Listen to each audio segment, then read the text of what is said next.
So we're about to dive into a story that really hinges on a single moment, a chance encounter in a loud, crowded bar decades ago. It's a story all about fate, about pure, hardcore dedication, and how one fan in the crowd became the guy behind the drums. Okay, so picture this. You're in a local bar tonight.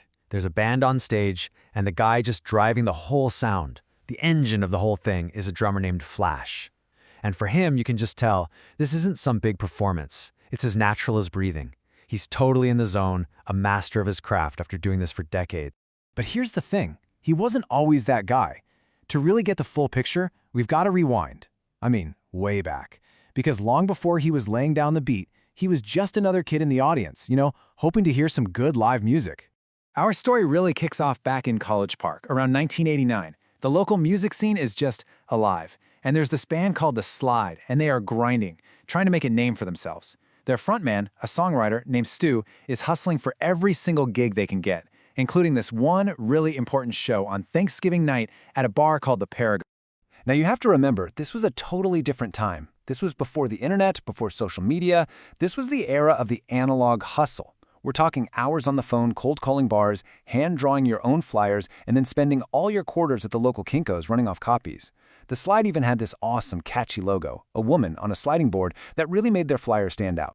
So, one night, this kid with a ton of energy, our guy, Flash, he walks into the Paragon. He's there because he heard a band called Honor Among Thieves was playing. But he got it wrong. The band that actually gets up on stage that night, it's The Slide. And right here, this is the moment. The entire story pivots on this. He's at the wrong show. He could have just shrugged, turned around, and walked right back out. I mean, why stay, right? But he didn't. He stayed. So the show ends, and Flash, just buzzing with this kind of wiry, fast-talking vibe, walks right up to Stu, the frontman. He's like, "You guys are great. I'll put up flyers all over my apartment complex for you." And just like that, with that one offer, he goes from being a random guy in the audience to their one-man street team. He wasn't just a fan anymore. He was an evangelist.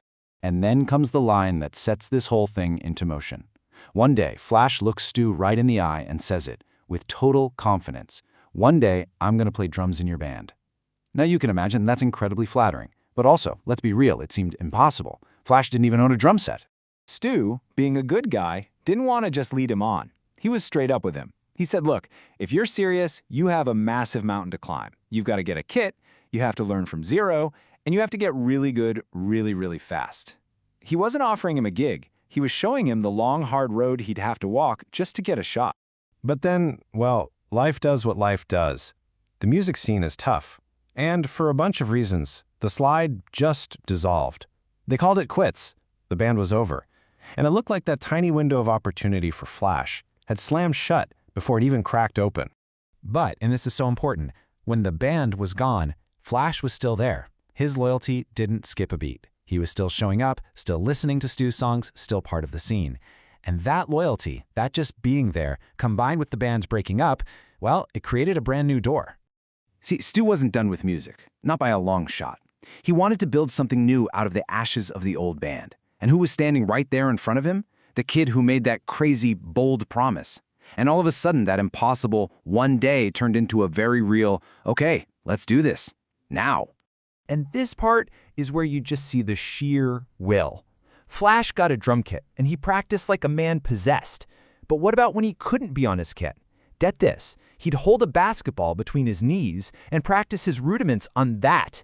It's such a perfect, obsessive little detail that just shows you how committed he was, 24/7, to making good on his word. And so, a new band, Unworld, started to come together. You had Stu on guitar, writing the songs. You had Flash, the Promise Keeper, on drums. And they found their bass player, Peter, the old school way, by putting an ad in the Washington City paper. Peter's playing was this aggressive, melodic style that was just the final piece of the puzzle. They were a trio that sounded huge.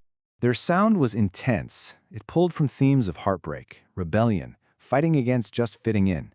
The source material has this one line that describes it perfectly. "Emotional shrapnel set to serious music." I mean, how great is that? It was raw, it was honest, and you could feel the commitment from all three of them. So let's just pause and go all the way back to that night at the Paragon. Seriously, what if he had walked out? What if he realized it was the wrong band and just left? None of this happens.